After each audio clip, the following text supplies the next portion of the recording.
G'day. This is Chris McEwen from the Australian thrash metal band Hidden Intent here. You might remember me from episode 243. Just wanted to plug our new album Dead and Destiny. If you love a bit of old school thrash such as Sacred Reich, Slayer, Megadeth, Mortal Sin, with some ochre Aussie humour thrown in for good measure, then I kindly invite you to have a listen to Dead and Destiny on your favourite streaming service, or if physical media is your thing, then you can grab a CD, a killer 7-colour album print tee, or a limited edition blood splatter vinyl at hiddenintentofficial.com/shop. Get a dog up here, over to you, Mr. Andy Dowling.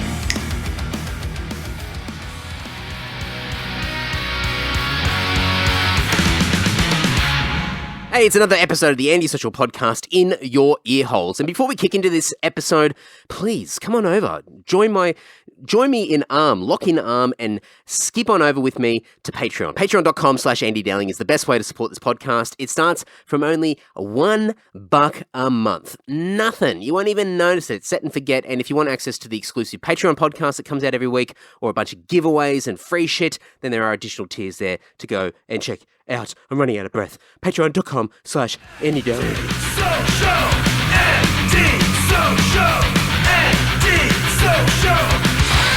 Hey, it's episode 292 of the Antisocial Podcast, and my guest on this episode you may not be familiar with, unless you're from Brisbane, the local scene. Maybe you're into a bit of electronic music. Don't know, I'm not sure, but you're going to quickly find out who this guy is. It's Colin Cadell.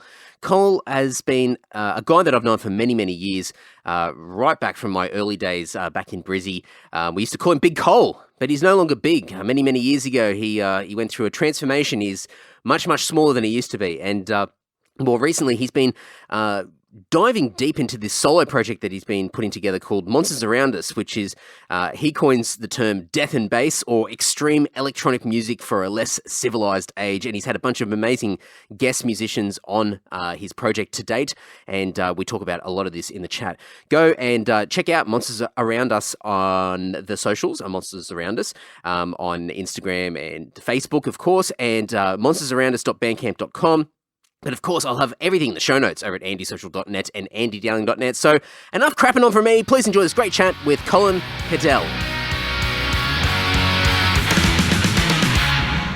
Coming sort of, out of last year, I mean, we've still got the after effects of that, and we're not quite out of it yet. And I think, I don't know, it's been interesting, like sort of talking to a whole stack of different people just over the past 6 months in particular, where everyone's just trying to work themselves out, like it's sort of like it's this weird thing where everybody has been impacted one way or another, some people worse than others, but to try and sort of frame that in your own head and in your own context, in your own life, it's such a challenge. And it's interesting just listening to other people try to process it themselves, because I think as things start to go back to normal, you're sort of like, okay, well, like, what am I going to do now? Because I think for me anyway, I was sort of like, well, I couldn't do a lot last year compared to what I've done previous years. And so now it's a case of, all right, well, now these things are starting to get back to normal. So what am I going to do with this time?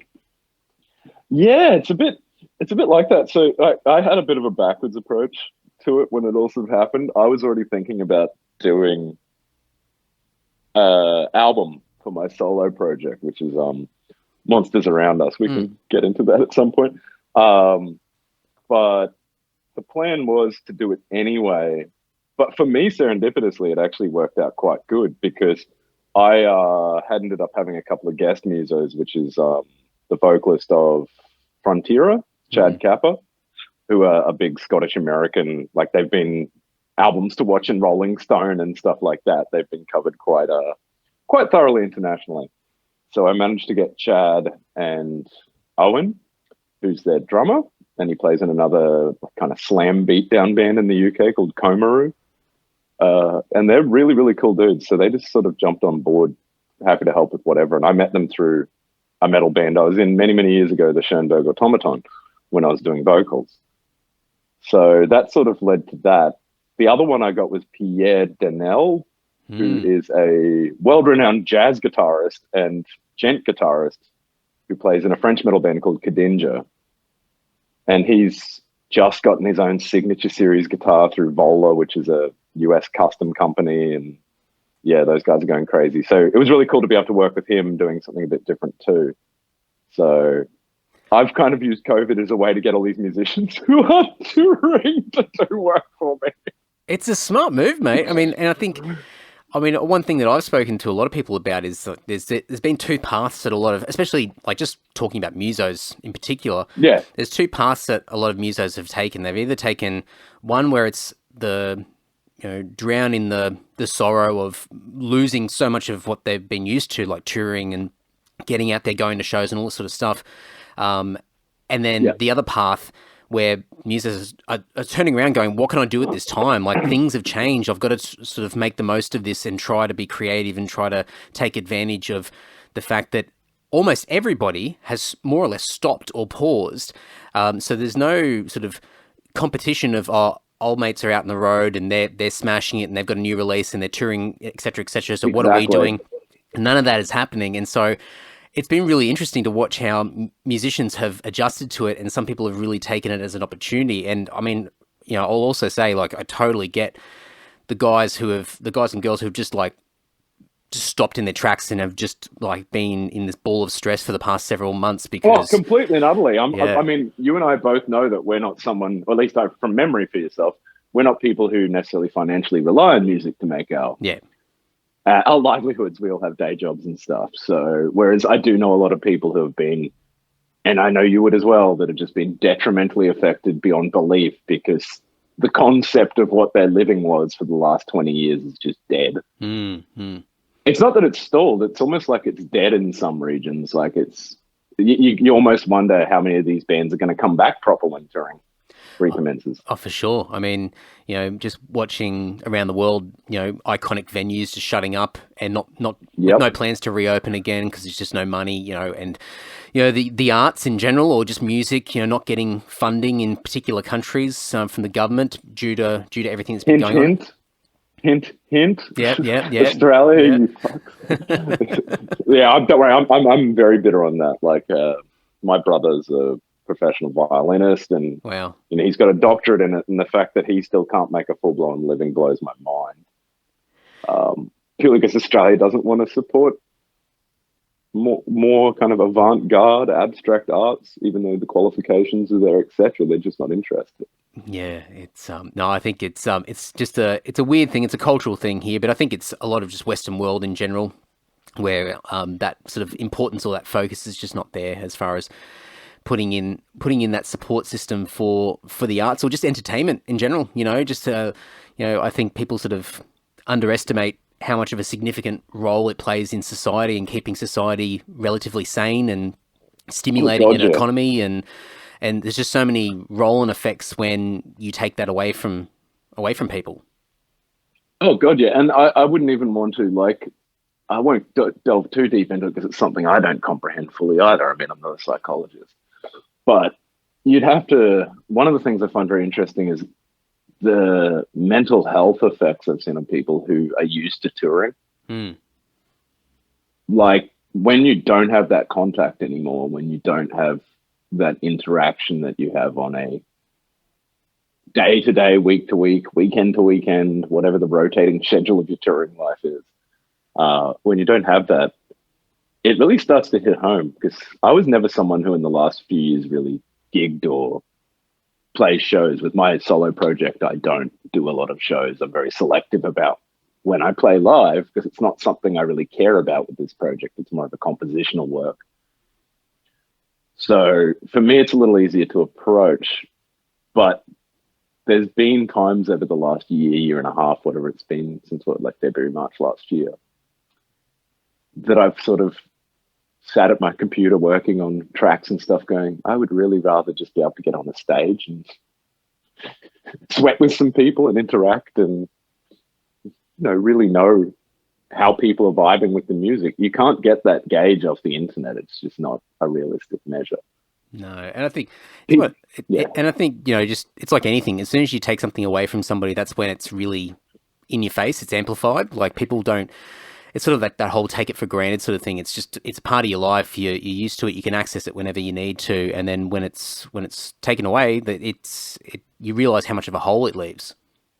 Oh, gotcha. And I found myself over the last year when I'm not working on music, going back to my old tried and truths, like finally diving back through years of back catalogues of foreign horror and art house films and stuff that I've never gotten to, just to try and influence myself a bit more, because so much of what I'm seeing, just, internet, Facebook, everything else is just 70% negative, 30% pessimistic. It's sort of, it wears on you a bit after you start seeing that with those sorts of posts, you know what I mean? Oh. And you need a way to mentally escape from that. So yeah, definitely. I mean, as said earlier, like, the whole world has been impacted one way or another. Even the people who've been really sort of have been privileged enough to have, money still coming in, and, their world hasn't been completely turned upside down. They're still being impacted some way. So, social media feeds for the past 12 months have been an absolute nightmare to navigate through, It's just, are you watching I feel like the toxic Avenger trying to get through it all. Yeah. It's like, oh my God. Yeah, that's it. And people are scrambling to find things to talk about. And obviously there's things that are front of mind and being put in our face every day as well. And yeah, I think just like going back to before, like, I think people in general have been searching for alternative things to make the most of their time. And I've seen some amazing stuff. I mean, even just you saying before, like, you're sort of taking advantage of artists not being out on the road and being hard to pin down to do anything. I mean, these people are sitting at home and, probably busy enough, but are a lot more open-minded to be, taking on project work and doing things. I mean, even for my podcast, so much easier to pin people down for a podcast when they're not allowed to leave their home. Yeah. I know what you mean. And I've found I've been able to use things like Instagram and Facebook, where I haven't in the past, to just reach out to these guys and go, I'm X person doing X project. Here's a link to all my stuff. What are your rates? Would you be interested, etc.? And then I'm just doing it from there. I don't want anyone to feel forced or like, I hate that idea that, it's always been big in the metalcore scene where you get ex vocalists to be on your track, but a lot of the time it's just for cred and they're paying for it. Yeah. But there's no artistic desire from that vocalist or member to be involved in the project beyond it being a job. Whereas I'd rather work with musicians who, without being pretentious, respect the creativity of the art process over the outcome of the music. Would you, when you're thinking about these people to approach, are you already sort of thinking about who they generally are as a character, or at least perceived to be? Because then you're sort of increasing the chances of, obviously they're playing solo music and their skill, but even just their general character that they put out there. Is that something that you're really sort of taking into consideration? Oh, 100%. So when I was picking people for the album, for example, Chad, the vocalist from Frontier that we were talking about earlier, when I approached him, I know Frontier is a spastic, mathy, technical Meshuggah meets car bomb. Just it basically sounds like someone dying for like 50 minutes on recording. It's just brutal. Like, if you've never heard them before, it is heavy. It is just so relentlessly heavy. It never stops. And their albums are just epically long and crushing. But he's like one of those vocalists like Ben Weinman from Dillinger, the Dillinger Escape Plan, where he's very much constant attacking patterns, no big breath gaps. So when I approached him, I said, well, I know you're a fan of industrial, and I've always seen him posting about Nine Inch Nails and his love of, like, the old school 90s industrial scene. And I said, I just want you to use your vocals, but approach it more like a old school industrial passage where you don't have to do such frantic pacing. Be more, just straight up blunt. Be a blunt instrument and just shout passages.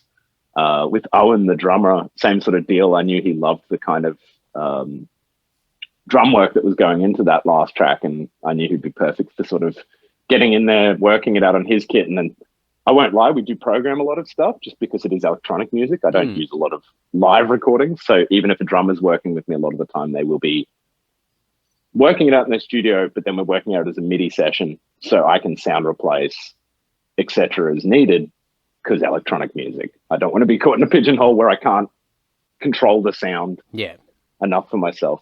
And like Pierre, the Ninja guitarist, straight off the bat, I know he's into this insane metal guitarist. He's probably one of the best metal guitarists technically I know, full stop, in the world. But I also know he's an insane jazz and gospel guitarist. And when I wrote a track for him to be on, I intentionally wrote it as like a lo-fi hip-hop kind of track to force him, you know what I mean? To force his hand to go, okay, I have to think about this as not being an aggressive metal solo. It needs to be something else. So he ended up playing all these like beautiful, like reverse gospel chords with like a jazz lead over it and stuff. And it was just kind of beyond what I really expected from him. But I like to also let people just go into their own wheelhouse. I just give them the general, I guess I give them the edges of the box and they can work out how big the box is and how much they want to play, if that makes sense. Have you, like in the past, ever hesitated about reaching out to people like this to try and pitch an idea or a concept? I mean, was it only really during this last 12 months where you started to really think more about, I'm going to put myself out there and have the confidence to be able to approach someone and say, hey, would you like to do something with me? Or was this never a real issue in the past? Well, yeah, so it's always been a fully solo project, the Monsters Around Us. But I decided this time around with the album, I've always wanted to see what happens when I work as a solo musician and collaborate. Because I've never had that opportunity. You know a bit about my history. I've always been a vocalist in metal bands, always 5-piece, 4-piece. You know, you're with a couple of different people and there's a lot of cooks to get involved in the broth, let's say. Yeah. Whereas when you're doing it solo, it's this weird tactile relationship with the person you're working with to make that singular track. Yep. And you have a lot more backwards and forwards, I tend to find. And it doesn't feel like a forced conversation where you're like, oh, dude, no, this riff should go here, this should go here. It's more of like two professionals discussing a project, which makes it a lot easier for me. You know, I'm 36 now. I'm sick of things being unorganized and you know, mishandled. That was for when I was in my 20s, you know what I mean? Getting drunk every night and partying. Now it's more about making sure the project is what I want it to be. So is it more of a case that you've got some confidence in your own ability just from years of playing in bands and being a musician? 100%. And so it's 100%. So you don't have that hesitation in reaching out to anybody. I mean, you can back it up. You can show people stuff and just. Oh, good. Yeah. Yeah. I mean, I don't think anyone should though. The one thing I can say is don't hesitate. Don't doubt yourself in anything in live music or anything creative. It's pointless. Failure is part of creativity. Extreme failure is part of creativity. So I've been in a band. I'm not going to mention the name, but anyone who knows my history of bands, I have broken up on stage like Spinal Tap when headlining. Yeah. Shit sucks, man. Yeah. It's depressing, but the realities of it are what they are. You build confidence by, well, I find anyway, so please no one take me as being gospel on any of this, but I find you build confidence for approaching these people once you can break that mental barrier of they're just people. Yeah. Most of them don't have egos. Most of them don't have rock star personas. Most of us have day jobs. Most dudes in metal bands touring or punk bands or hardcore bands or even small electronic artists are doing it out of the love of their heart, basically, as opposed to the benefits of it. And I find those stronger willed people and those people you can honestly weed out when you're doing these projects and find them. I mean, I'm working on a single at the moment, which is kind of going under the name Bullet Press, which is, very kind of foreboding, I'm sure, as you can tell. But again, I've gone, who can I work with? Who have I wanted to? And I actually haven't mentioned this, so like, just to your guys listening, and I mean, I'll be announcing it later in the week and stuff. But I'm working on this song with a drummer I've loved for years, but I have no personal relationship with originally. We started talking on Facebook 3 years ago, just shit talking. And that 3 years of shit talking has now turned into I'm sending stems backwards and forwards with this person every day. How cool's that? And yeah, it's very bloody cool. And what's rad is it's pushing my abilities. So who I'm working with on this track, that it will just be a single at the moment is the plan. I'm working with, have you ever heard of and I'm going to be terrible at pronouncing this. You ever heard of the American death metal band Rivers of Nihil, however you want to pronounce it? Yeah, I always said Nile, but I always assumed that I was wrong. But yeah, I do know the band. Great band. That's what I'm doing too. I've never heard it said, so I'm like, is it Nile or is it Nihil, like nility? Nihil? I'm not sure. Yeah. You know what I mean? So I'm just like, yeah, okay. But their drummer, Jared Klein, who is a freak drummer. We've been talking for years, so I'm currently working with Jared. Nice. On a track, which is terrifying because I keep getting sent these like stems of just constant double kick, and I'm like, Jesus Christ, dude. Do you think I can play that fast, man? Because that's the other thing. I play guitar in my solo project now, which it's an electronic project for anyone who hasn't checked it out or heard it. It's always got metal elements, but it's majority written as an electronic project. And this comes back to the conquering the fears sort of thing we were talking about, where it's like, do you want to approach people? Do you want to commit to something? I bought a guitar a month and a half out before I played with Perturbator at the Triffid as his guest support. I was the only support. I had to do a much longer set than you'd usually do. Yeah. Shout out to Soundworks for doing that tour. Love those guys. I'm sure you do too. I do. Lovely people. But they were willing to chuck me on, and I'll tell you what, I'd only played guitar at one tiny little local show with like 30 people, and it was like a 25-minute set. Other than that, I hadn't really tried it out. So stuff it. Let's just do it on stage with Perturbator to like 600 people, see what happens. How did that go down? Fantastic. Wow. It actually went fine, and I like sold heaps of shirts, and a lot of people came up and said it was really cool. And like dudes like from some of the old school Brizzy scene guys came up and just sort of like, I didn't know what was going on, and then I realized it was you, and they're like, and then you're playing guitar and stuff. And I'm like, yeah, thanks, man. I am a very underwriting musician. I don't think I'm technically good at anything.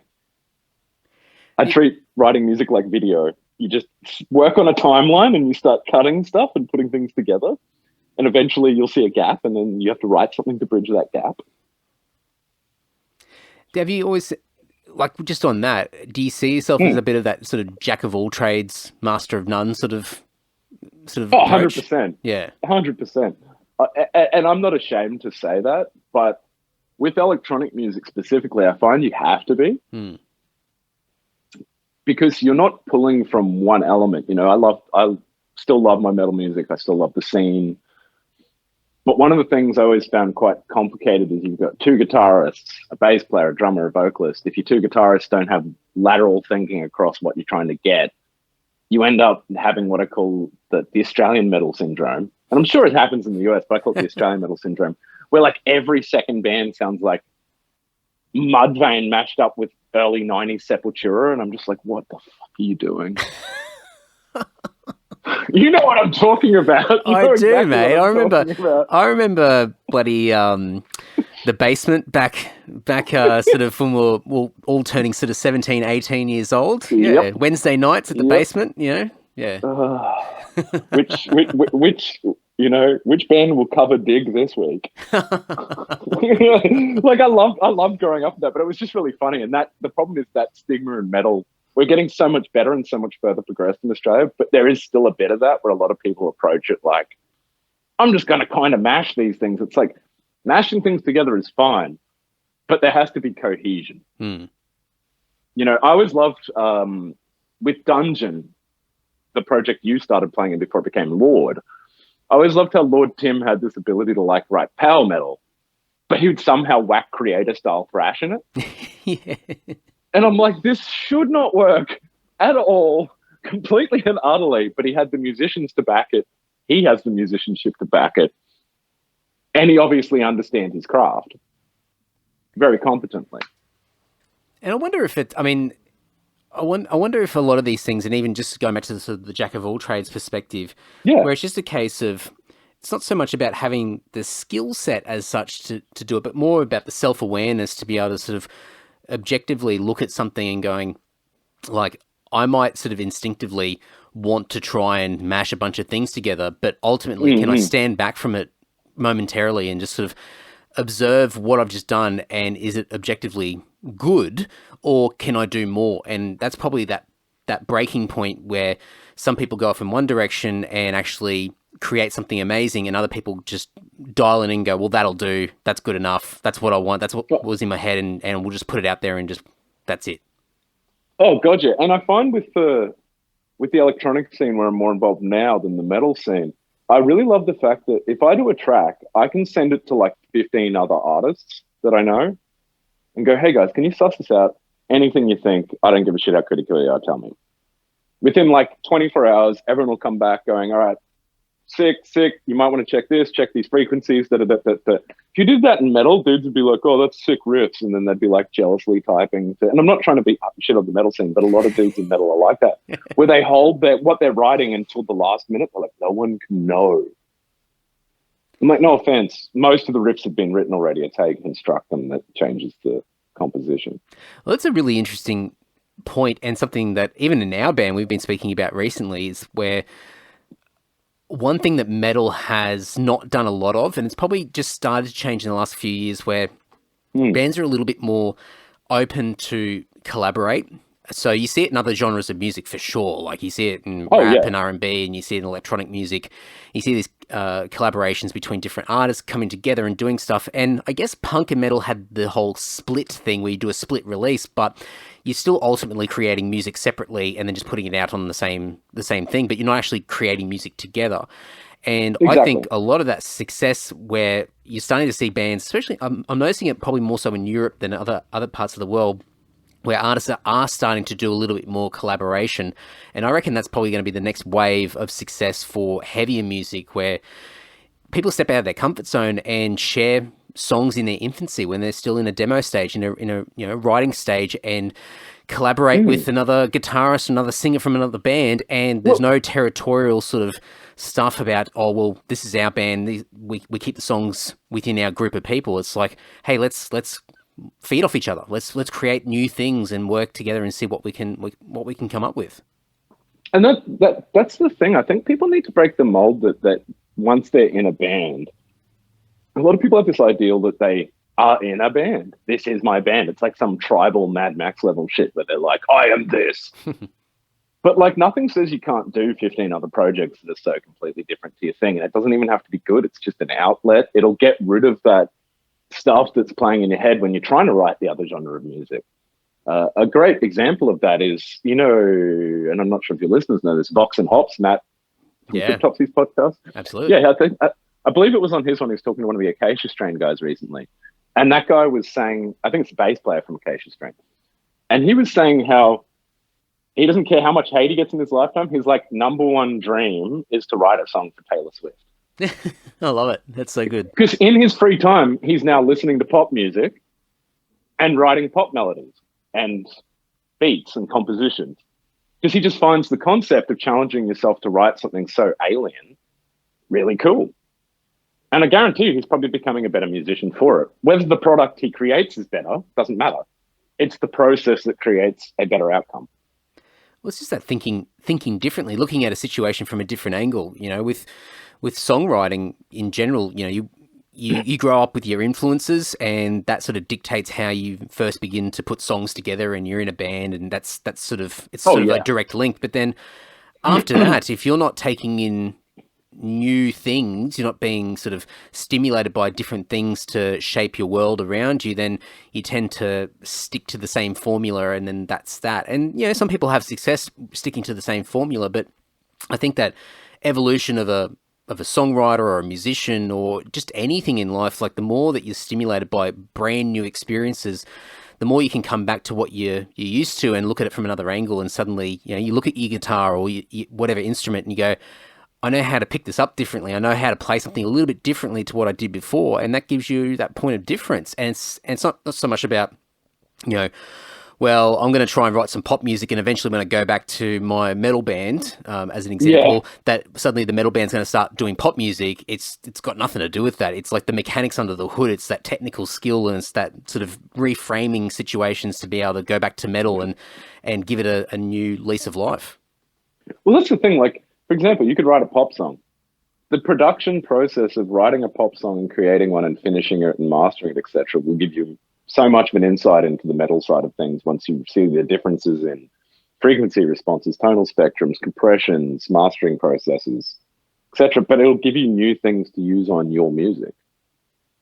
And there should always be a learning process in music. If you're starting to release albums and you don't feel like you're just spinning your wheels and you're not learning anything, then I don't see the point of releasing music anymore. Yeah. Maybe I'm really blunt like that, but to me, it's like once the passion starts dying out, there's a lot of musicians out there I know who are in bands and, all the love to them, amazing people and amazing musicians, but they just keep flogging a dead horse. Every release is just an iteration of the last release, and success is measured in different things for different people. So by all means, I ain't judging. But one of the things is that it really changes your perspective if you start just letting yourself work on other things, move your brain into other spectrums of music, art, whatever you need to do. Well, for you, going from playing in bands to working in more of a solo capacity, I would assume that would take a lot of pressure off your shoulders, where you're working at your own pace, you're based on your own preferences, your interests, and you can go in whatever direction you want. And the fact that, like, as you've been explaining, like, just working on a single song with somebody and creating something unique and then going on to the next project, where the songs are individual ventures, their own story in their own right. That, in comparison to somebody who's been in the same band for a long period of time, I would assume, and correct me if I'm wrong, that when you made that decision to start doing solo work, that it would have been such a massive weight off your shoulders. Like, the pressure's off. Like, you can dictate everything now, and you can turn the tap off or turn it on whenever you feel. Completely and utterly, Andy. Completely and utterly. See, that was one of the funny things, is when I said to myself, stuff it, I'm finally going to do music again, because I'd taken like a 2 or 3 year break at that point, or maybe even longer. I was thinking, how can I approach this? I'm going to have to learn the programs. I don't know anything about music production. I've always been a vocalist. I sat in the studio, smoking darts on the couch behind the engineer, not actually paying half the attention to what was going on. But now I want to be involved in it fully. I want to pay attention. I want to learn the processes. And I wish I'd done that earlier. But what actually happened when I started doing this project, like, it was a joke.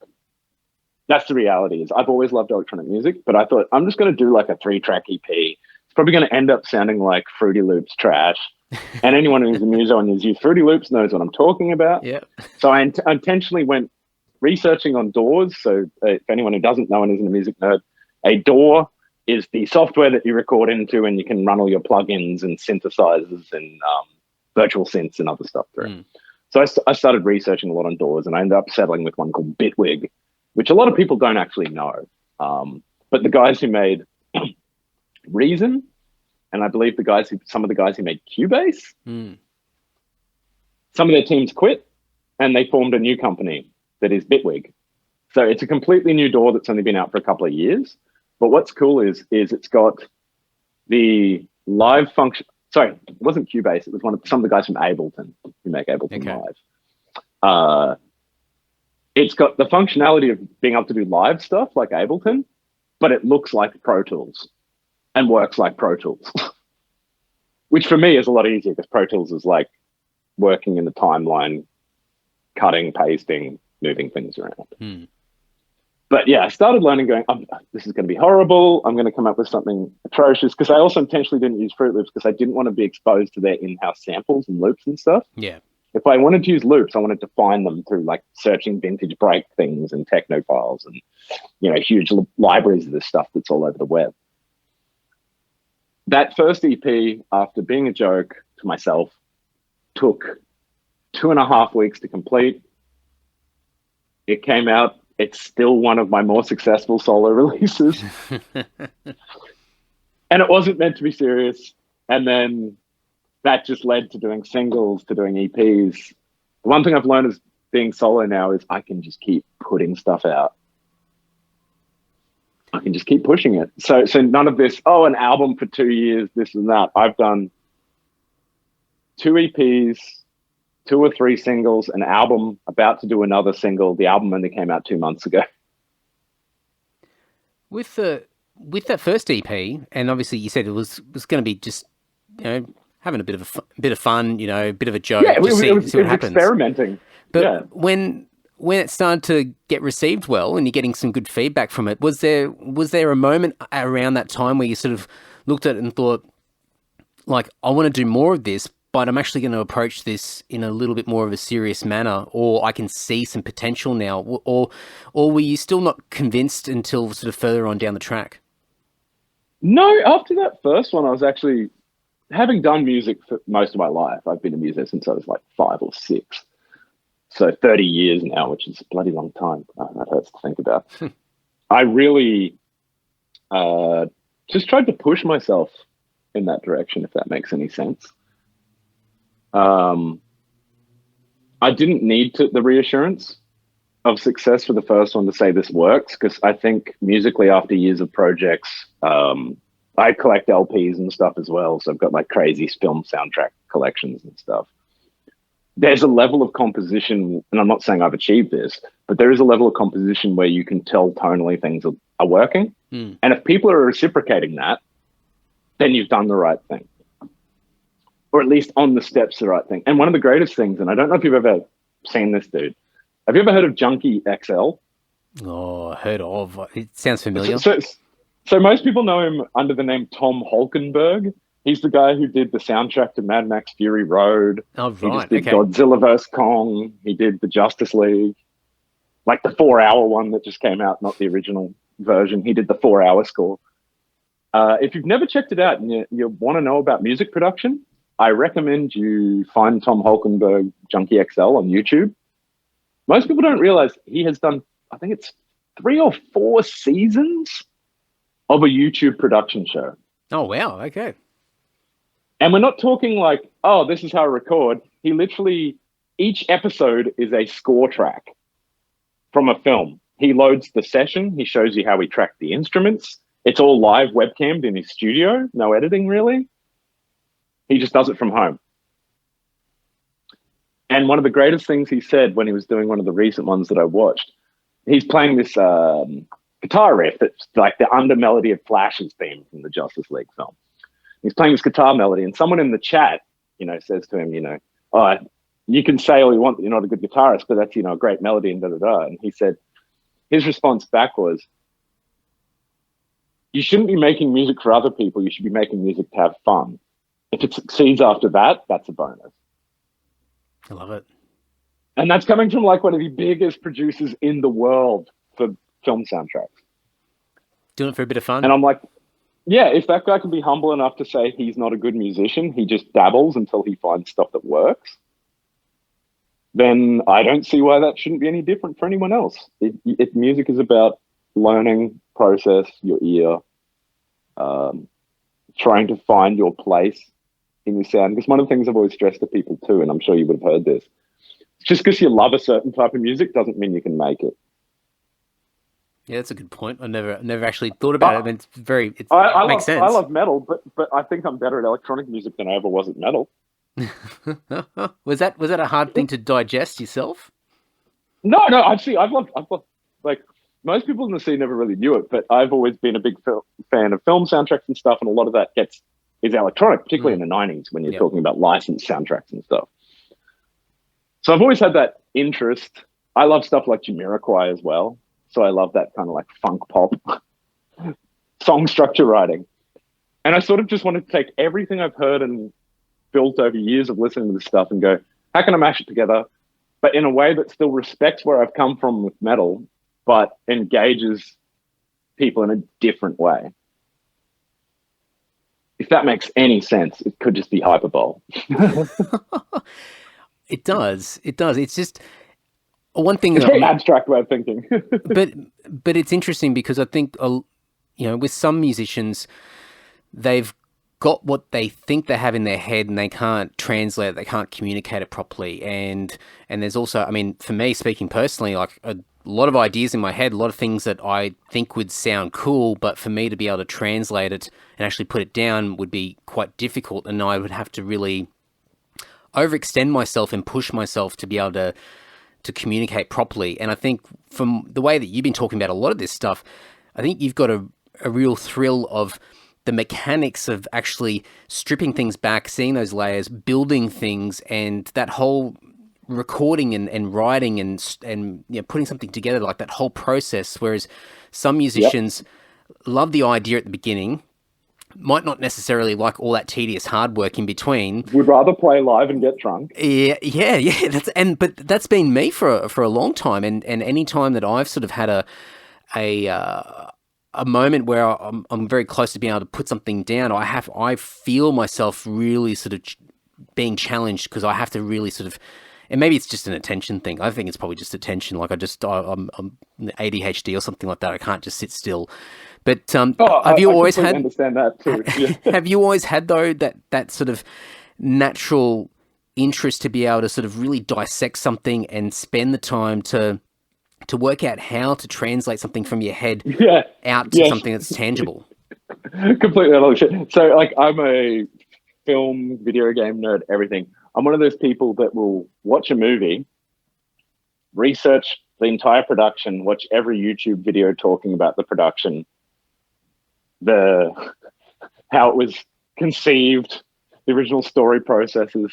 I'm someone who's always been interested by a making of documentary more than a film, if that makes sense. I love movies, by the way. Like, you know this personally. I am a film psychopath.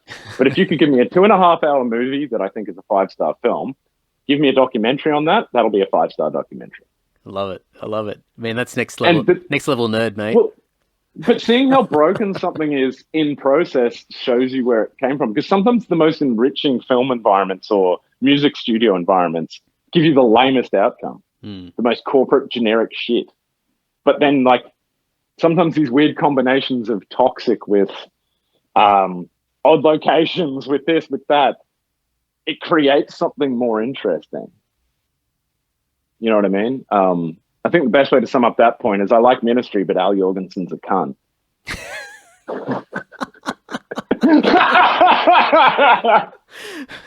What a statement. I love it. Sorry, that's talking from personal experience. I won't go into that here, but let's just say a lot of, like, you know, it's that old adage of, if you meet your heroes, are you going to respect them as much after you meet them, or are you better off just letting them be who they are to you in your head? Yep. Yeah. Because the chances are you're gonna taint everything. It's like watching a band live. You see a band that you love and respect on recording, and you watch them live, and they can't even really play, or they're just really static and stand there. It kills your buzz, man, because you've got this impression in your head when you're windmilling at home or whatever to that recording, and then you get into the live venue and you're like, these dudes are like 50 and they're just standing there. And I mean, that's a whole thing on just art in general, and why people gravitate towards different pieces of music or art in general, film as well, because it all serves a different purpose for different people. And I know some absolute fanatics, like music fanatics, like they are ultimate nerds. They know every little nuance of detail, but they will never go to a show. They'll never go to a live show. If their favorite artist of all time comes through town, they're not going out. Because it's still too much effort for them. Well, it's no effort, but it's almost like they've got so little interest of messing with whatever they've created themselves in their own mind as a result of this artist, that they don't want that tampered with. It's like, I've created this mystique or this particular view or this framing around a particular album or an artist or whatever it might be, that I don't want that messed with. And it is like that meeting your hero sort of thing. And there's been plenty of examples, even like personally for myself and a lot of people that we both know, where, you know, someone's come through town, you get a chance to meet them backstage or whatever, or outside, and you just walk away going, man, I'm never going to listen to that band the same way ever again. And it's not in a good way. Like, it's just, and it tarnishes so much. So I totally get that. And it's interesting just to understand, like, even just as, you know, for yourself being a creative and putting together music and putting it out there, thinking and sort of framing it in a way that, people are going to digest what you put out there in a multitude of different ways. And that sort of makes it really unique and interesting. Yeah, exactly. And if people seem to dig or vibe with my soundtrack to my broken ass head, then I'm all the more happier for it. Have you had, you mentioned this guy before with his YouTube channel, but have you sort of watching films or anything out there sort of that's creative and in the arts where you've had like this just epiphany in the moment and sort of it's like taking you off the couch or it's taking you from wherever you are at that point in time straight over to an instrument or opening up Bitwig or whatever it is and just immersing yourself 100%. into it? So I have this obsession with chant rhythms, like shamanic kind of stuff. Right. Don't listen to it personally, but I find the concept and the tonal inequalities between people's voices in those groups very interesting. Like almost like some of the Japanese taiko drumming groups where they're using different sized drums to give a tonal influence of different drum sounds, but on the same beat. Taking that concept. And I've always found that very interesting. Where was I going with this? What were you just saying? Sorry, Andy, I'm getting sidetracked in my response. You're getting sidetracked with tribal chanting. Tribal drums, thank you. No, tribal chanting. So one of the things that happens is, I just needed the prompting of the topic. So have you ever heard of the film Baraka? This is just giving you an example. No, I don't think so. So it's really, if you've never seen it, it's very, very cool to watch. It's made by, I can't remember the guy's name off my head, but you'll find it. He did a whole series of films. They're just documentaries, like 2 hours long. No dialogue, just music. You're right. And he films these insane parts of the world you never get to see. We're talking larger than IMAX scale films. And this was done in the 90s and 80s. So it's insane. Like when you see the footage, if you see like a modern Blu-ray of it, it's mind-blowing. Wow. It's completely mind-blowing. It's just so detailed. But Baraka has this very famous bit in it where there's I think it's an Indonesian tribe, and they're all in this big circle, and they're literally leaning in at each other, going "Gah, gah, gah, gah, gah, gah," like this crazy chanting. Like it's just pretty epic when you hear it because of all the different voice changes and the different paths people are taking with the chanting. So they're overlapping, they're interlinking, they're separating. And I find that stuff really inspirational. But what ends up happening is the second I see something like that, I'm like, okay, it's in Baraka. All right. So I go straight into my studio, find a copy of that, find that scene. Usually, we all know YouTube. You can find nearly every scene of every movie on YouTube. I'll find that scene. And that scene, as a perfect example, I pulled that chanting out. I deconstructed it. I transposed it so only every third, seventh and ninth chant came through. Then I ran it through about 5 amplifier simulations. And if you listen to my first EP, all that is actually that chanting. Wow. And that's where the ideas come from. I'll just hear it in a film and I'm like, that needs to have this put over it and this done, this, and I'll just start doing it. Love it. Oh, man. Welcome to my brain. Oh, mate. It's like, this sounds like somebody who's just been pumping a shitload of drugs through their noggin for a long time. That's also a possibility too. But it's one of those things that I've always found other things inspire me to do other things. Yeah, for sure. So I will not find inspiration. I could listen to hundreds of albums. It won't inspire anything from my own music. But then I'll watch something on YouTube, or I'll be watching a movie or a documentary, or I'll be listening through, like I've got sample libraries of thousands of different loops and sounds and other stuff that I pull from. And you'll find an entire library of like deep space sonar pings. And you find you sitting there for an hour hearing boom, boom. But that alone is a beat. It must be so exciting. Wrong. It's in a time signature. But just to be, well, yeah, of course. I mean, I always use the joke when I hear like somebody cough, because sometimes you hear like a bit of tone in someone's cough, or funnier still when someone just rips a mad fart, and I go, oh, that was an A. you know, and Yeah, that's the pitch. and I used to play trumpet back in the day, and I remember here's me throwing it out in the line, but I'd fart and I'd go and grab my trumpet and try and work out the note, and I go, oh, okay, yeah, you know, but it's.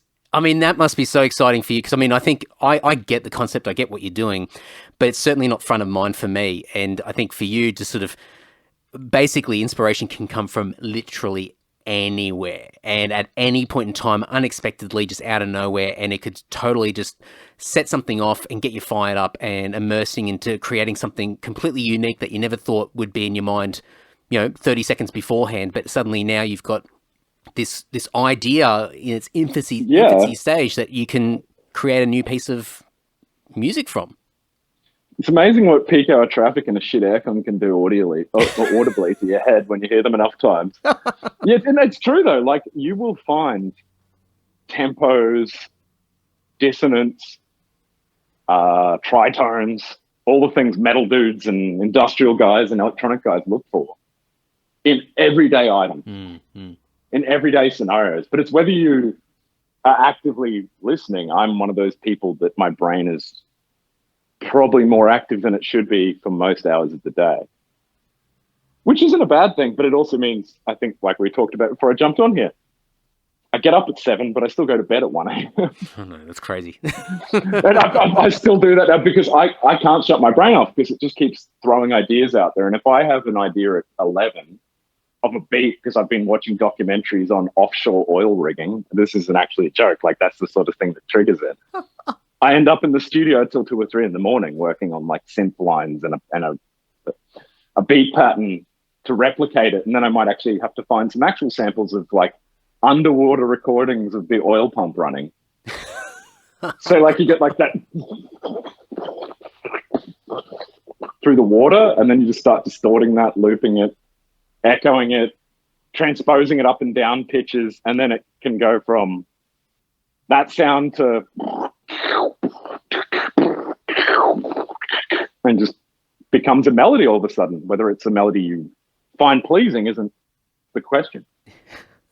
It's so good. It's alien, that's for sure. Well, I mean, it's non-traditional. I mean, I think the funny thing about it is that on the surface, it's non-traditional when you think about, a musician putting together music and finding that inspiration. Usually musicians will go to the bands that they grew up with, the songs that they heard on the radio or were exposed to as a teenager. But I think underneath it all, the fundamentals are exactly the same. You're looking for rhythm, you're looking for tones, you're looking for pitches, you're looking for different things that ultimately stir something inside you, and there's so many things that resonate in different frequencies, and we don't understand. We're unconscious to it. We don't understand why we gravitate towards certain things, and some people won't get below the surface, and will just look on the sort of the surface level of just finding other melodies from other people who have already done that work and be inspired that way, which is fine. But then you'll have other people who'll go, actually, where's this all coming from? And just keep digging and digging and digging until they find like the craziest of things where a lot of this stuff comes from. Because, you talk about tribal stuff. I mean, a lot of our melodies and everything, no doubt, would come from rhythmic patterns from, thousands of years ago. 100%, like no question about it. And that's the thing. I think at the end of the day, everyone has a kind of primitive response to basic beat structures and stuff. And if you can enhance those without pushing to the point that it's just like, I love extremity. Don't get me wrong. I love extreme music. But I think a perfect example of a band that actually understands the idea of experimentation, tonality, and extreme metal is probably the Amento. Yep, absolutely. They're the only band I can think of in the world that understands all of those elements, which I think makes them stand out, and they always will, I guess, because no one else is going to be them. They're freak musos and they write some really crazy stuff, but they understand that you can have a soaring vocal line over the most crushing, depressing, industrial sounding track. And one of the things I learned while making my own music and doing research on it and stuff is there was a really cool, I have to find it and see if I can send it to you. It was actually in like one of those mega booklets you get with like a collector Blu-ray sort of deal. Oh yeah. Yeah, so the old anime Akira, which a lot of people have seen. Have you ever actually seen it? Yeah, I have. Yeah. So you know how the music's that weird, like drum, drum, drum, with the foreboding like drums, and then like, you know, weird chanting. Like again, the chanting thing is in it. Most people don't realize that the composer of that intentionally worked with a neuroscientist. So it gets trippy, to compose the score in a way that it would use a higher percentile of your brain to interpret than a normal musical score. Wow. So there's actually studies where they've done brain scans of people listening to it and stuff, and it's like 30% of the brain's more active. I'm going to get back because and listen to that now. You should, because what they did, and this is what I've tried to replicate partially, is they've taken multiple different atonal melodies or chants or hums or bass hits or whatever, but they've combined them in a way that different people will hear different melodic inferences from it. Wow. And that's how I'm trying to approach mine, because I've had people go, oh, I love this high hit here, and then other people don't even notice this hit, but they say something else. And it's because everyone's got a different pitch in their ear. No one's identical. Everyone's going to hear frequencies differently. That's interesting, isn't it? Because, I mean, you could really go down a rabbit hole with this where you think about, just on the surface, just talking really simply, when you think about different genres of music and then the stereotypical people that like those types of music, you could probably find some really interesting patterns and links due to their own makeup, how they interpret pitch and melody. Versus now you're starting to understand the rabbit hole I go down. Yeah. That's fascinating. You could probably invest your entire life trying to find like that sweet spot of being able to engage a listener, but ultimately, and this is what pop music is in certain respects. I mean, you're trying to put something together that the masses, the majority of people, are going to be able to identify with and connect with very quickly. And then obviously then you go off on different tangents depending on how intricate you want to go. But ultimately what you're trying to do is trying to find something that resonates with as many people. And there's obviously go-to things that you would gravitate towards. But that's it's a different way of approaching music, but that's why I ended up going solo. Is I wanted to see what happens when I actually let my brain just take control and do what it wants to. Amazing. Well, I've got to just shift slightly because I reckon we could be talking for ages, but I really want to talk a little bit about this whole, like everything you're speaking about where, you know, this, and I get this vibe from you. You got this great work ethic where, you know, if you're immersed in something, you're obsessed about something, you're going to dive into it and just give it your all. And before we were chatting, it might have been, actually it was yesterday evening, I was stalking your Facebook page and I was digging through photos from yesteryear. I'm trying to find old school Big Cole. I'm trying to find. They don't exist really. Yeah, and I'm going back years because I thought it can't be that long ago, and I'm getting right back to like 2010 or even earlier than that, and there's just nothing. No. So your best bet to find an old Fat Cole photo is, you know, Encyclopedia Metallium. Yeah. Look up Apex Null, my first old thrash prog band. It's got the photo we did in Nick Carpenter's studio where I'm like fat as a house wearing a double XL t-shirt. well, you'll find it. It's scary. I was actually surprised that it's been that long ago.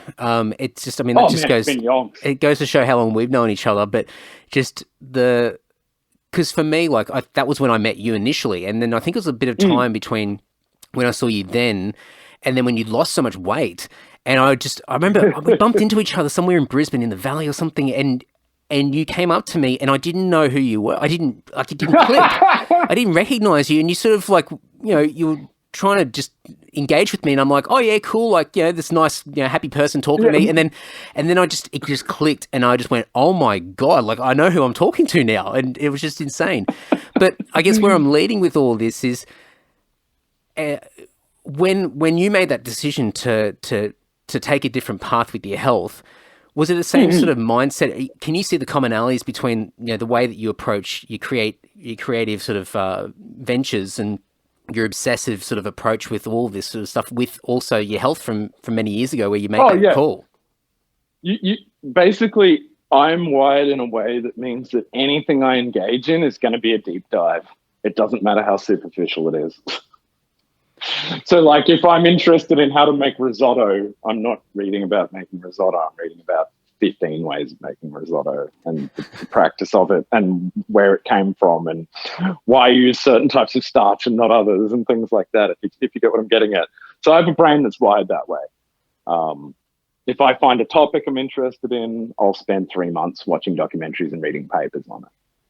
Was there a reason, was there a moment that sort of triggered when I wanted to lose the weight?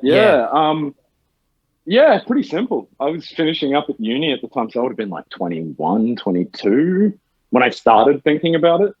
And for anyone who didn't know me, I was like 140-ish kilos, 135. So like double, triple XL t-shirts, 42-inch waist, full chunk style. And then I don't know, I just had like a weird moment. I woke up one day after like a couple of months out of uni and I was like, man, sick of just waking up and feeling like shit and having a crap diet and sort of like not feeling like I'm engaging anything properly, if that makes sense. Because I don't feel like I'm fully there, because I was always like half thinking about eating or whether I was going to feel crap because we'd, been running around too much for the day and shit like that. And I'm not someone who likes being hindered by personal issues, if that makes sense. I still like to get through things. So it sort of triggered one time and I was like, yeah, I'm going to do this. I think it was actually from watching, this is so dumb. It was from watching I think it was a video game dude or someone at the time who had started doing a similar sort of thing. And he made a comment in a video saying, man, there's something so wonderful about Diet Coke. And that's what triggered my brain. I was like, I'm not kidding. I was one of those dudes at uni. I was drinking like 3 liters of Coke a day. Wow. Fucking not sleeping, being up for, like 30 hours plus. Because I was a design rat. So I was just doing animation and website design and stuff when I was studying. And then when uni finished and I was just doing my own thing, I'm just like, why the hell am I staying like this? There's no reason to. So yeah, just same obsessive approach. I was like, what are these methods I can find to get fitter? All right, how obsessed can I get with these? And then I just kept going and going until I got myself fully trained in kettlebells and got into boxing. And I'm not going to lie, with COVID over the last year and a half, I've been a bit lazy, but I haven't put on weight. That's always a bonus. You just lose a bit of muscle when you're not training if you're not eating too bad. So, I mean, it's fascinating for me because this thing that you've gone through and you've achieved, which is incredible. So many people. Thanks, I mean, there's an entire industry, billions of dollars that are pumped into trying to motivate people to make these healthier decisions. That I feel like is 90% horse shit because their motivations are based financially, and that's my problem. If your outcome is to get paid at the end of the day, then you don't give a shit about the person you're working with. You care about them paying you afterwards. That's it. But I mean, it fascinates me because it is a hard thing to do. It's a very daunting thing to do, and especially if, as you said, like what you just described, like how you were living up until that point, to then make that decision mentally to begin with, but then to physically follow through with it, is such a massive thing to take on. Yeah. I mean, I don't even know where to start with it, because it's sort of a case of, obviously you're obsessing over it, you're working out what you need to do, but was it a case of, look, I'm just going to sign up to a gym, I'm going to find a personal trainer? Like, what were the first steps that you did? Like, No, I literally did the self-research thing. Just started deep diving on effective methods, gyms versus PTs versus self-training, etc. I did my entire weight loss on my own. Wow. I've never been in the gym, except for maybe once or twice after I lost the weight. Mm-hmm. I've never had a PT. I taught myself kettlebells through a couple of sessions at a training thing to get a better idea of how to hold it. That was the only time I needed training, because I didn't want to snap my head or something when I dropped one or something, because I didn't know the techniques. Then the rest of the kettlebell stuff I learned through advanced instructionals on YouTube and, paid for things you can get so you can find the information. Body mechanics is pretty easy to work out once you get the basics down. You just got to keep So I guess, don't push yourself is a good thing. That's a good start. There's a lot of people try and lose weight by going, I'm going to go to the gym. I'm deadlifting. Like I love everyone in the metal scene. I love all my bros and sisters. But a lot of people have this insane idea where they think they can still eat like 15 steaks and drink 40 stout beers every day. And if they deadlift, they're somehow going to be fit. You and I both know amazing people that are like this. But like, that's not fitness. No. Fitness is about self-help. Like, if you're happy, if you're not panting, getting up a set of stairs and that sort of stuff, then don't beat yourself up. Your perception is only as far as you want to push it, or as much as you want people to perceive you. I was a bit of a shallow bitch because I'd been big my whole life. So I'll be honest, I wanted people to perceive me differently. Yeah. So that was the biggest thing, was how am I going to get perceived after all this happens? And was that an initial motivator for you, just to sort of get you going to begin with? Yeah, a little bit. The other part of it was just, I was, like I said, finishing up at uni. I was still living at my folks' place and I wanted to move out, but I didn't want to move out in a situation where I was like, you know, drinking horrid amounts of everything, eating horrid amounts of everything. You know, when I was fat, I was smashing nearly 2 bottles of scotch a night when I was drinking. 140 kilos, man. You don't even notice the first bottle until you're halfway through the second one. Oh my God. Because you think about how slow your metabolism is at that point. Yeah. So I was just like, you know, yeah. Basically, I have this hilarious thing of I've only thrown up from drinking like 3 times in my whole life. Oh, I remember. But that's just most of the heavy drinking I did was when I was 140 kilos. Yeah. You could. You don't process it fast enough to be sick. That's the reality. Yeah. To excuse the pun, you could stomach it. Yeah. Hey. Exactly right. So, and yeah, like, you know, if people need a kick in the backside, the biggest thing is this. Think about if you're a big person, doesn't matter what age you are, what you want to try. And as I said, you might be happy like that. That's fine too. I'm not judging anyone. Everyone is different. But if you do want to do it, write down a list of the shit that annoys you in life, like health stuff and other things. And then write down a list of the things you could be doing if you were in a better scenario. I'll tell you which one's going to outweigh the other. You're not going to have as many medical problems as you are things you want to do in your lifetime. Let's put it that way. I mean, I think you sort of mentioned it before, but I think one of the things I've noticed with a lot of people who have made really good decisions in their life is that they've sort of taken the approach of big picture, where they're sort of thinking, what do I permanently want to change in my life? Like it's not a diet. And I think that's what a lot of people sort of look at. They go, oh, what's the short-term pain I can put myself through, you know, go hard in the gym or PT stuff or lift weights or whatever it is, or, you know, just starve myself silly and just basically remove everything from my life to win a particular short-term goal. Those are the people that fall back into where they were before, or, you know, potentially even worse than they were to begin with.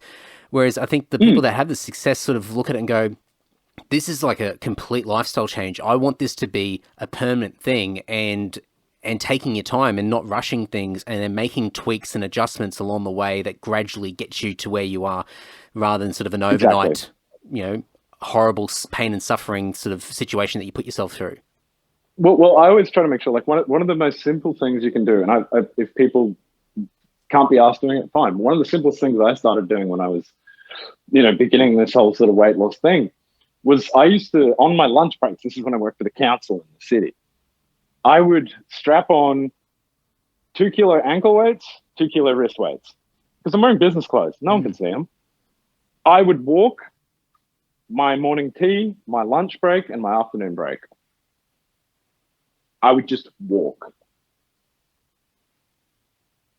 I would eat maybe, you know, like a quick light meal before I'd go for lunch and stuff, but otherwise I just walk.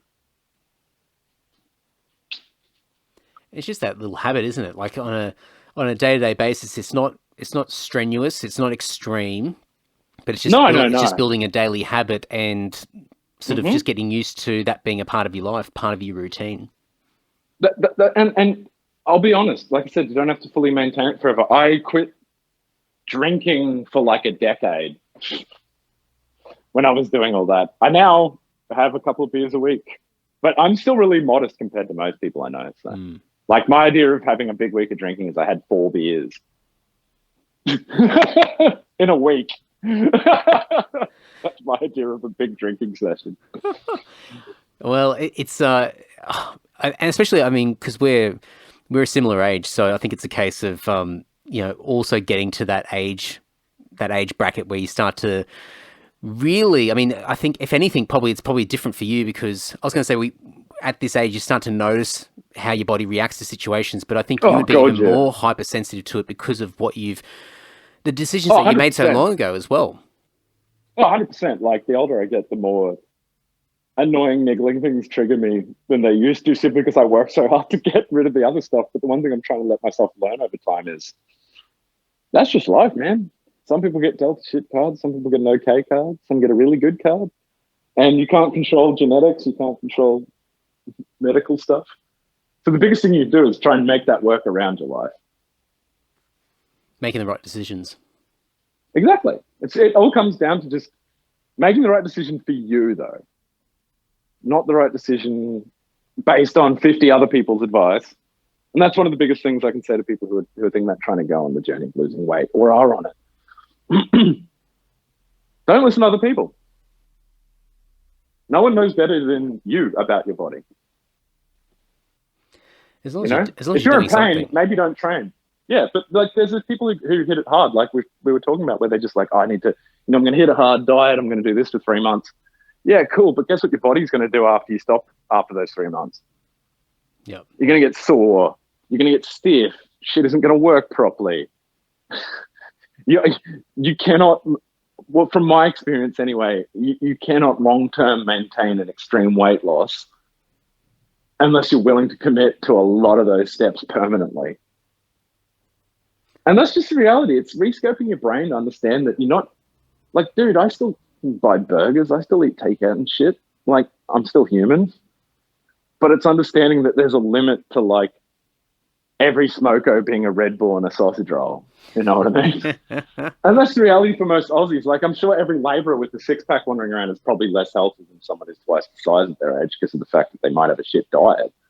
You know what I mean? Like, I've known a lot of tradies who are very fit, but chain smoke 2 packs of cigarettes, drink 50 cans of Red Bull, and their diet for the day is 1 sausage roll between cigarettes. So it's like, everyone's got their own idea, so don't take me as gospel, but all I can say to people is try and listen to yourself a bit. If you're feeling sore and you went to the effort of getting a PT, try and do some training, but also try and communicate to that person or your training partner if you need someone to motivate you, just a friend. Try and explain to them that you need to work around these issues so you can get stronger over time. And just take your time. It sounds so like hellraisery, but pain and suffering build strength. It's the reality. If you can work through those things that are defeating you and breaking down your armor, so to speak, then you can rebuild a stronger armor, in my opinion, by doubling down. You just got to make that decision to take that step, and pain can be physical, but I think for most people it's mental. It's the discomfort of doing something different or doing something for the first time or breaking old habits and old routines. Oh God, yeah. And I think one thing that I've been really lucky in when I'm on a streak of doing good things, because I think the past month or so for me, like, it's actually, I'm motivated listening to you talk about all this, because I've got to get back on track with a few of my good habits. But do I need to become your whipping boy? You are recruited. Yes. I'm recruited. But it's just, I mean, you've got to. It's all about those tweaks. It's about making small decisions every day, and playing the long game, and knowing that nothing's going to change overnight. And it's just about gradual things, making like a little decision today that you normally wouldn't have done the day before. And if you do that, don't worry about committing to anything else. Just tick that box and give yourself the pat on the back that you've made that win. And there's small discomforts, and over a long period of time, you look back and go, "Oh my God, how the hell did I manage to do all of this?" And you realize that along the way, there are points in time where you hesitate. But when you break through them, it's just, and that's anything. It's not just your health. It's just anything you want to achieve in life. It's just a case of making little intentional decisions each day and breaking through some of those little fears or those things that are uncomfortable or unknown, and just giving it a go. And it can be the most minor thing. Like, that's what people need to understand. And that's why I tried to frame it with that. There's something so wonderful about Diet Coke. Because it's such a simple tweak that literally 90% of people could do, is drink diet soft drink, soda, wherever you're from, however you want to say it, is change the diet stuff. Everyone goes on about the chemicals and, all the other crap. And it's like, yeah, but no offense, man. What do you think you're breathing in 90% of the day? But yeah, and also you got to start somewhere as well. Like, you can't just go from... That's it. You don't have to stay that way. Yeah, it's not diet forever. It's just a case of just, I'm going to switch to this, and then we'll go from there. We'll work it out after that. And if anyone doesn't believe me and like they've got a problem with their sugar intake and stuff like that, when I wasn't doing any exercise, I just changed from normal Coke to diet. I lost 15 kilos in 2.5 months. Wow. I cut sugar completely, I might add, so I wasn't having it in anything where it wasn't naturally occurring, and trying to minimize that too. But think about that in your head. That's incredible. Because we pump our bodies full of shit. Oh, man. How did your body react to that, though? Because obviously it's been so used to... I mean, it's a drug. Oh. How did it react? Oh, horribly. Like anyone. Like, you stomach... Like, I won't lie, now being 36, like a decade on from having gone through a lot of the big changes and stuff, I still have stomach issues and other shit. Which is probably partially a cause of that. And, you're changing how your body takes things in. You're changing how your body... moves with itself. Yeah. And at the end of the day, like I said, those tiny niggling medical things that might pop us up as you get older and as you're doing these things are nothing in view of what you see you can achieve once you've done it. All right, mate. You are officially my whipping. You're my whipping boy. I love that term. It's so good. That's funny. Boy. I love it. I think any of us. I mean, like we all accumulate bad habits, whether they're severe or minor habits. Things that just hold us back a little bit mentally from getting things done, or whatever it might be. It could be your health, physically or mentally, or whatever. But there's always things that stop us from doing the things that we want to do in life, and going right back to what we were saying at the beginning about making the choice to go down a solo path and creating your own music and taking on these projects and immersing yourself and going down these rabbit holes of putting together these concepts which could be alien in isolation, but you bring them together to make them work in harmony. It's just, a lot of, I'm making an assumption here, but I would assume that what you're doing now may not have happened had you not have made those decisions years ago to get better health physically, because no doubt where your mind's at now is so much better as a result. I could never have thought about writing anything like I am now. I couldn't have given the attention span to it. I would have been, probably just breaking a sweat, pulling my guitar out of the case. So that doesn't help. Whereas, now I can run for half an hour and not sweat too much. So it's sort of like, it's a funny juxtaposition. Amazing. When I lived literally 20 plus years of my 36 years on Earth that way, like I was always big. So amazing. Well, man, I could talk to you for ages, and you joked about that the other day. It's like we could talk underwater. Each other too long. But I'm gonna chuck some links in so people can check out the solo work and Thanks, yeah, I think it's just super cool, man. I mean, we've known each other for so long, and I first met you as Big Cole. And the OG Big Cole, Big Cole, and yeah, man, and like you've been a massive part of the Brizzy scene for so many years, and it's so cool that you're still smashing it out with music and doing great things, but doing it in a really unique way and on your own terms. And I think that's awesome. And it just sounds like that's been a decision that you've made long ago about making decisions on your own terms. So it's very motivating to hear you talk about it. Thanks, man. I really appreciate it. Speak English, don't almost got it. I really appreciate the time, you've taken to let me come on and talk a bit of rubbish with you. It's fun. I don't get to go through the processes very often with people. It is a very personalized, internalized thing. So for anyone listening, if this just sounds like total garbage, I'm sorry. But it is one of those things. It's extremely hard to, despite my ability to vocalize things, it's extremely hard to do that with some of these things because they're internal processes I just don't talk about. So I do appreciate people listening.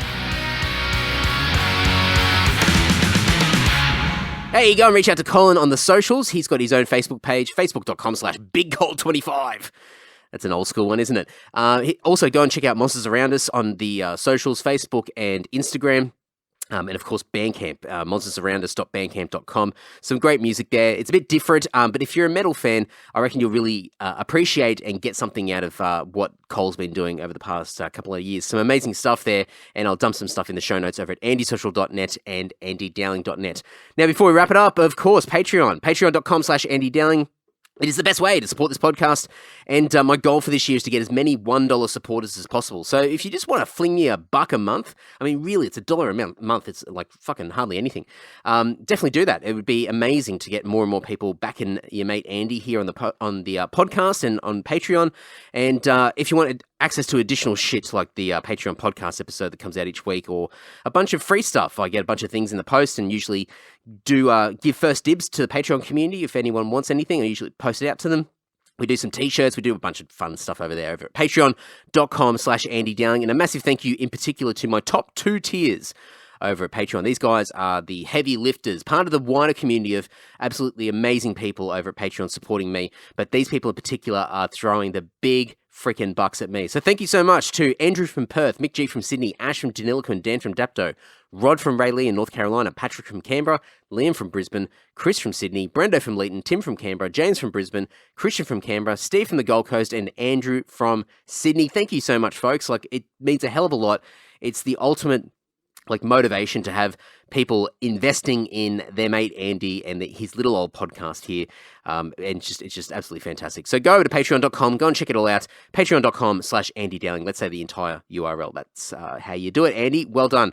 Next episode, no freaking idea. I am recording a bunch at the moment, and I've been saying this for the past several weeks. I've just been pulling names out of the hat, and for the most part, just plan it by ear. So we'll all be surprised next episode. So until then, take care and ta-ta.